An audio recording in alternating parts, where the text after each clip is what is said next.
Hello everyone, how are you all? Welcome here for the chemistry class. We are here on chapter number 7, Air and Atmosphere. So that our topic is component of air, that is oxygen. Now our topic is oxygen.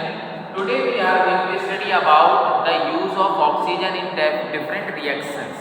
ठीक है? So different chemicals when react with oxygen, so that type of reactions are named as differently. One of these is combustion. Today we are going to study about combustion.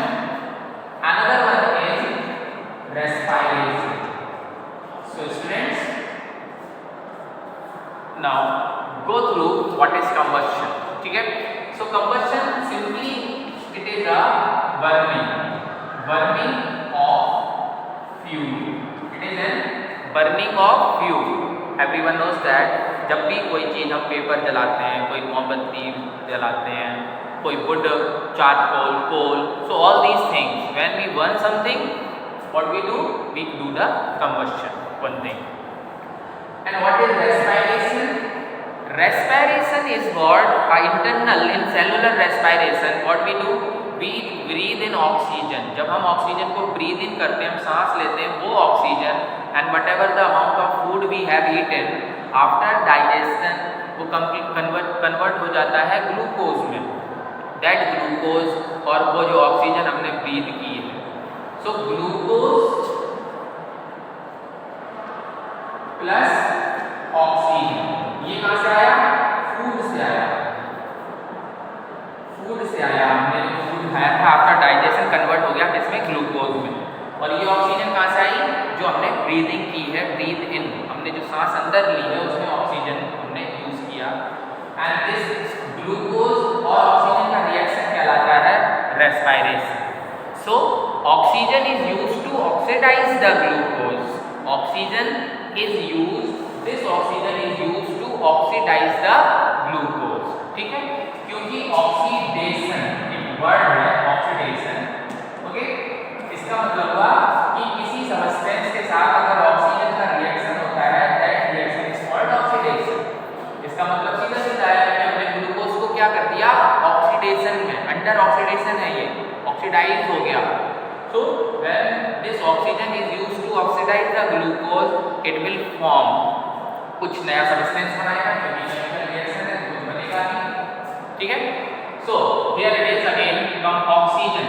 तो oxygen का जब reaction होता है किसी substance के साथ, कोई substance, यहाँ बात कर रहे हैं किसी सबस्टेंस की, तो वो सबस्टेंस क्या हो जाता है? ऑक्सीडाइज्ड, ऑक्सीडेशन कहलाता है. ठीक है?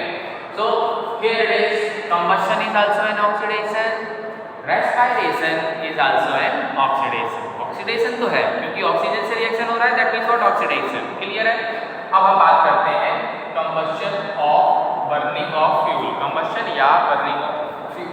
For example, we have taken methane gas, जिसको हम बायोगैस भी बोलते हैं. बायोगैस मीथेन गैस, ठीक है, एक फ्यूल है. ठीक, एलपीजी भी फ्यूल है, सीएनजी फ्यूल है, उसमें फॉर्मूलेज होते हैं.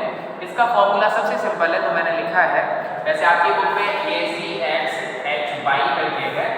ये हाइड्रोकार्बन क्या कहलाते हैं? ये हाइड्रोकार्बन. इसका मतलब हुआ कि मीथेन भी एक हाइड्रोकार्बन है.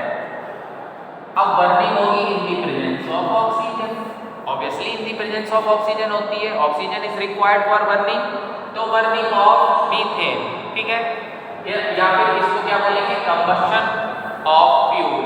क्लियर है? एक ही बात है, नाम मत बदल जाते हैं. वहां पर भी देखो ग्लूकोज है, ऑक्सीजन से रिएक्शन कर रहा है, तो उसको बर्निंग नहीं कहेंगे, उसको कहेंगे रेस्पिरेशन. यहाँ पर किसी सबस्टेंस के साथ ऑक्सीजन की बर्निंग हो रही है, इसलिए क्या है? कंबस्शन. ठीक है? ये है. बनेगा क्या? बनेगा CO2 plus H2O plus energy. कितने C? O2 CO2. C का ऑक्सीजन से हुआ CO2, वाटर का हाइड्रोजन का ऑक्सीजन से हुआ वाटर. ठीक है? That means what? अब हम समझ रहे हैं कि मीथेन का जब कंबस्शन होता है, तो ये जरूरी नहीं है मीथेन ही हो, यहाँ पर कोई भी हाइड्रोकार्बन हो सकता है. सो this is what hydrocarbon. Hydrocarbon या कोई भी फ्यूल हो सकता है। जब फ्यूल का कंबशन होता है तो वो कन्वर्ट हो जाता है कार्बन डाइऑक्साइड में, वाटर में, और रिलीज करता है एनर्जी, हीट एनर्जी निकलती है। हम जब वुड जलाते हैं तो हीट एनर्जी रिलीज होती है। अभी सर्दियों का टाइम है, एवरीवन नोज दैट। हम रात को जब तापने के लिए बर्निंग करते हैं, वुड हो, चारकोल हो, कोल हो, मीथेन हो, ब्यूटेन हो, एलपीजी हो, सीएनजी हो, कोई भी हाइड्रोकार्बन हो, जब उसको बंद करेंगे तो कार्बन डाइऑक्साइड, वाटर वेपर, ये पानी बाहर बन के नहीं निकलता। पानी, ये जो वाटर है, ये ऐसा नहीं है कि गिलास में भर लेंगे, ये वाटर वेपर की फॉर्म में निकलता है। ठीक है, ये वाटर जो है in the form of vapour की फॉर्म में निकलता है। नेक्स्ट, ये रिएक्शन समझ में आ गई। अब we are here for the glucose. तो ग्लूकोज, अब ये ग्लूकोज का फॉर्मूला मैं लिख रहा हूँ। तो हमने रेस्पिरेशन क्या करना है, जो हमने फूड लिया है in the form of glucose, और उसका क्या करना है, oxidation with the oxygen. So oxygen is used to oxidise the glucose. C6H12O6 याद करेंगे आज फॉर्मूला। ग्लूकोज का फॉर्मूला है C6H12O6। In the presence of oxygen, जब ये बर्न होगा, ठीक है, देन इट विल फॉर्म वही same carbon dioxide, water, CO2 और H2O, ठीक है, and plus energy, and that is the energy that we use to do work. हम ये जो काम करने के लिए, पढ़ाने के लिए, आप पढ़ने के लिए, खेलने के लिए, चलने के लिए, जो भी एनर्जी आपको मिलती है, कहाँ से आ रही है, रेस्पिरेशन से। ये वाली एनर्जी हम यूज करते हैं। क्लियर हो गई बात? Okay, so in that way we have studied कि हमने पढ़ा, ऑक्सीडाइज किया हमने ग्लूकोज को, ठीक है, एंड दैट इज व्हाट, यहाँ आ जाएगा 6, ये हो जाएगा 6 और ये हो जाएगा 6, ठीक है। ओके, कैसे मिलती जुलती एक रिएक्शन और पढ़ी है हमने, याद करो, फोटोसिंथेसिस। वहाँ उल्टा है, वहाँ कार्बन डाइऑक्साइड और वाटर लेते हैं, तब ग्लूकोज और ऑक्सीजन बनती है। तो respiration is opposite of photosynthesis. ठीक है, बहुत डिफरेंट चीज है, लेकिन अब समझ में आ रहा है तो हमने बता दिया है कि रेस्पिरेशन अपोजिट है फोटोसिंथेसिस की। वो एक अलग बात थी। आप हमने सीखा है कि किसी भी सब्सटेंस का ऑक्सीजन से जब रिएक्शन किया जाता है तो क्या होता है, CO2 निकलती है, वाटर वेपर फॉर्म होती है और एनर्जी रिलीज होती है। यहाँ पर भी देख लो, ये बर्निंग है, तो कंबशन और रेस्पिरेशन में सिमिलरिटीज हैं। कंबशन में और रेस्पिरेशन में सिमिलरिटी है कि बस एक डिफरेंस है, यहाँ फ्यूल है, ये फ्यूल के साथ होता है, ये किसके साथ होता है, ग्लूकोज के साथ होता है। बाकी ऑक्सीजन इज नीडेड, ऑक्सीजन की प्रेजेंस में होता है, ग्लूकोज का ऑक्सीडेशन भी ऑक्सीजन की प्रेजेंस में होता है। ऑक्सीजन इज नीडेड, समझ आ रहा है? ठीक है, ये भी सिमिलरिटी है। Carbon dioxide is form, water vapour is form, CO2 is formed, जो कि हम सांस बाहर निकालते हैं तो वो CO2 बाहर निकल जाती है, तभी तो हम कहते हैं breathe out carbon dioxide. We breathe in oxygen, हमने ब्रीद इन की ऑक्सीजन, ब्रीद आउट की कार्बन डाइऑक्साइड, और उसके साथ में भी वाटर वेपर निकलती है। ऐसे करते हैं हम लोग, तो बाहर लेंस पे करके देखेंगे तो वेपर आ जाती है, वही water vapour. CO2 and water vapour दोनों एक्सहेल्ड एयर में होती हैं। जो हम सांस बाहर निकालते हैं उसके अंदर CO2 भी होता है और वाटर वेपर भी होता है। क्लियर है? सो CO2 is formed, CO2 is formed, similarity है, ठीक है। अब इसमें वाटर वेपर इज फॉर्म्ड, तो ये जो H2O है ये क्या है, वाटर वेपर भी निकलता है, इसमें भी वाटर वेपर निकलता है। वाटर वेपर इज रिलीज्ड या फॉर्म्ड, ठीक है। एनर्जी आके हीट एनर्जी की फॉर्म में या लाइट एनर्जी की फॉर्म में निकलती है। कैंडल बंद करते हैं तो लाइट एनर्जी है, हीट भी है। वुड बर्न करते हैं तो तब भी हीट और लाइट निकलती है, तो ये एनर्जी है। यहाँ पर एनर्जी इज रिलीज, ठीक है, energy is released, the form of heat and light. Same as here, energy is released, but ये बेटा एनर्जी हीट और लाइट नहीं है, एटीपी है, एटीपी, जिसको हम यूज करते हैं फॉर डूइंग अवर वर्क. हम अपना काम करने के लिए जो एनर्जी यूज कर रहे हैं वो ये एनर्जी हम यूज कर रहे हैं. Understand? So this is what we have studied, combustion and respiration. दोनों में सिमिलरिटी है, बस एक चीज का डिफरेंस है, ये फ्यूल के साथ होता है, वो ग्लूकोज के साथ होता है. बाकी सब सिमिलरिटी है. इसमें भी CO2 वाटर वेपर एनर्जी निकलता है, उधर भी CO2 water vapour energy release होती है. क्लियर होगी बात? Okay, so go through these reactions. ये याद रखना है आपको. ये मैंने एग्जांपल लिया था, यहाँ पर कोई भी फ्यूल हो सकता है, लेकिन बनेगा CO2 और वाटर ही. ये नंबर ही बदल सकती है, या 2 है तो कुछ और हो सकता है. That is what different thing है ना. मेन चीज क्या है? कार्बन डाइऑक्साइड और वाटर वेपर जो रिलीज हो रही है, और थर्ड है एनर्जी. क्लियर है? कंबशन में भी, रेस्पिरेशन में भी. ठीक है. Next topic is another is oxidation of iron, rusting जिसको बोलते हैं. आप सोचिए, रस्टिंग भी एक केमिकल रिएक्शन है, रस्टिंग. ठीक है. तो अब हमारा नेक्स्ट टॉपिक है rusting. Okay,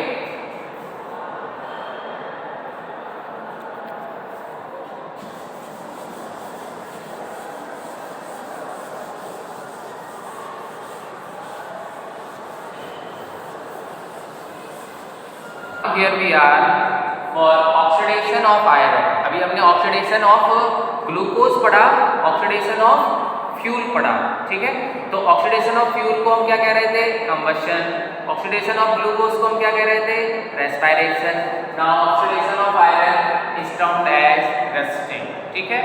so when the iron object, कोई भी आयरन आर्टिकल है, कोई गेट है, विंडो है, कोई भी आयरन ऑब्जेक्ट है, कोई व्हीकल है, तो when they comes into the exposure, exposure का मतलब टू एटमॉस्फेयर. ठीक है. कि जब वो एक्सपोजर टू एटमॉस्फेयर होगा, जब वो आयरन एक्सपोज होगा एटमॉस्फेयर में, खुले एटमॉस्फेयर में होगा, तो इन the presence of moisture and oxygen. So in the presence of moisture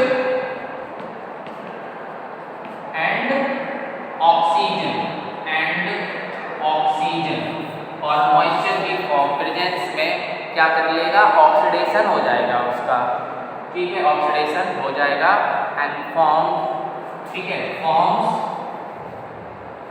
a compound, a new compound called rust.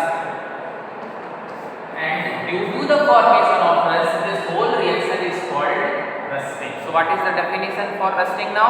Ki when the iron object comes into the exposure of atmosphere, in the presence of oxygen and moisture, it forms a new compound. React करेगा तो new compound बनेगा. Reaction है तो always a new compound will form. तो new compound will form and that is called rust, and that is why this process is called rusting. Clear है? Now, so of iron, when exposure to atmosphere, that is what oxygen and moisture. देखो, x means variable. Mathematics में पढ़ा है x क्या है? x की value कुछ भी हो सकती है, 1 2 3 5 10 कुछ भी हो सकती है. दैट मीन मॉइस्चर जो है, वाटर नहीं है, ये मॉइस्चर है, और इसका परसेंटेज, इसकी वैल्यू है वो कुछ भी हो सकती है. मॉइस्चर कभी ज़्यादा भी रहता है, कभी कम भी रहता है. अभी विंटर सीजन है, मॉइस्चर ज़्यादा है, फॉग जो दिख रहा है आपको ये भी तो मॉइस्चर ही है, और समर सीजन में मॉइस्चर कम रहता है. ठीक है.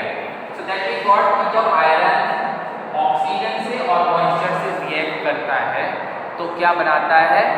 Iron oxide. ठीक है. क्या बनाएगा? Iron oxide. That is what, Fe2O3 dot XH2. ठीक है. That means here 2, here 3, here 4. याद रखेंगे पूरे क्वेश्चन को कि इतना आयरन 3 ऑक्सीजन मॉलिक्यूल के साथ इन the presence of XH2O. X means variable variable है, जैसे यहाँ फिक्स है 3 ऑक्सीजन मॉलिक्यूल, यहाँ फिक्स नहीं है, कितना भी मॉइस्चर हो सकता है, कम ज़्यादा, but in the presence of moisture needed है, ये क्या हो जाएगा, रस्ट बनेगा। ये क्या है, रस्ट है, ठीक है। अब देखो ये आयरन ऑक्साइड और ये वाटर लगा हुआ है, क्या कहलाएगा, hydrated iron oxide, iron third oxide. अब थर्ड क्यों है सर, क्योंकि इसकी वैलेंसी, यहाँ पर आयरन की वैलेंसी है 3। ये ब्रैकेट में कभी भी आपको लगाया दिखे तो समझ जाना कि ये वैलेंसी को डिफाइन करता है। वेरिएबल वैलेंसी पढ़ी है, आयरन की कभी वैलेंसी 2 होती है, कभी 3 होती है, तो इस कंपाउंड में आयरन की वैलेंसी है 3, इसलिए आयरन थर्ड ऑक्साइड, ठीक है। हाइड्रेटेड क्योंकि उसके साथ में वाटर भी ज्वाइन है, कंबाइंड है, केमिकली कंबाइंड वाटर है, hydrated iron oxide, and that is called rust, and this reaction is called rust.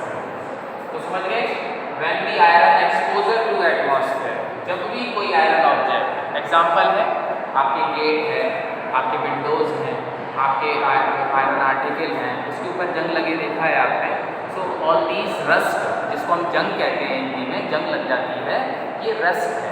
Rust hydrated iron oxide है, केमिकल रिएक्शन है in the presence of oxygen and moisture. बात समझ में आ गई, ठीक है। तो in the presence of moisture and oxygen forms a compound called rust, and that is the reaction, ठीक है। अब बात आ रही है कंबशन की, एक बार फिर से रिवाइज करेंगे। कंबशन में अभी हमने क्या पढ़ा था, burning of fuel, burning of fuel, और वह प्रोड्यूस हो रहा था कि जब फ्यूल, कोई fuel in the presence of oxygen burn होता है तो CO2 प्रोड्यूस होती है, H2O प्रोड्यूस होता है, प्लस एनर्जी।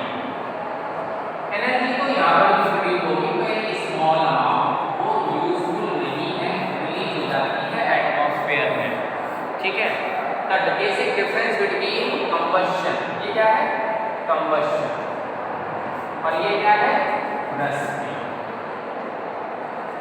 अब रस्टिंग और कंबशन के बीच में अगर डिफरेंस करना चाहें तो नाउ वी कैन डू कि यहाँ सब्सटेंस जो नीडेड है वो फ्यूल है।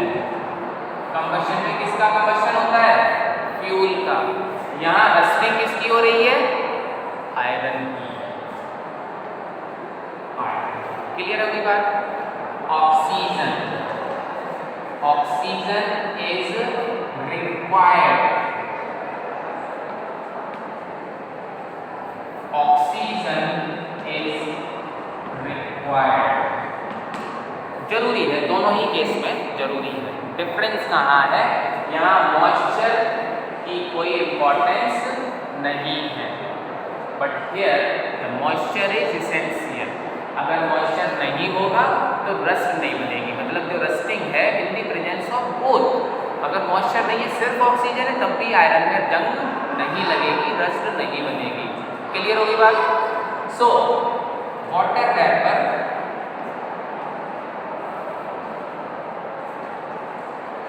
the water vapor is not essential, की जरूरत नहीं है, but here the water vapor is essential, essential means कि बिना नहीं होगी, समझ गए। एसेंशियल का मतलब वो समझते हैं जिसको हमें बहुत ज़्यादा नीड है, नीडेड, ठीक है, एसेंशियल है, इसके बिना रिएक्शन नहीं होगी। क्लियर है बात, ठीक है। Next is heat is release, ठीक है।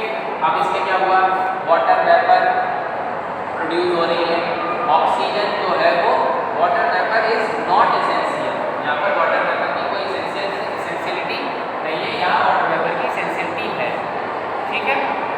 क्लियर हो गई बात।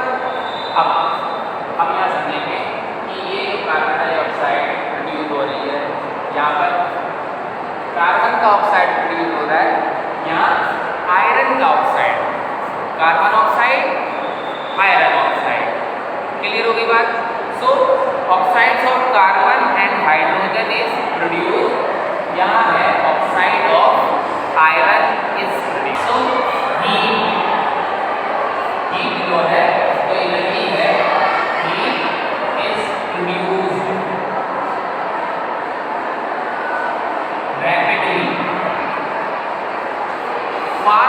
हीट प्रोड्यूस इज रैपिड, यहाँ हीट जो है वो स्लोली है, heat produce very slowly, heat produce very slowly, heat produce very slowly in the rusting, जो एनर्जी है वो बहुत स्लो बहुत कम निकलती है, इसलिए हमें पता नहीं चलती है। बट कंबस्शन में तो जैसे ही हम लकड़ी जलाते हैं तापने के लिए इतनी हीट निकलती है कि हम उसमें खाना भी बना लेते हैं, वाटर भी बॉयल कर लेते हैं, बहुत सारी चीज़ें हैं, हीट प्रोड्यूस होती है रैपिड, तेजी से। Understand? So this is not the basic difference between combustion and rusting. Okay, so now here we have completed the topic, today's topic. Revise this. Thank you very much.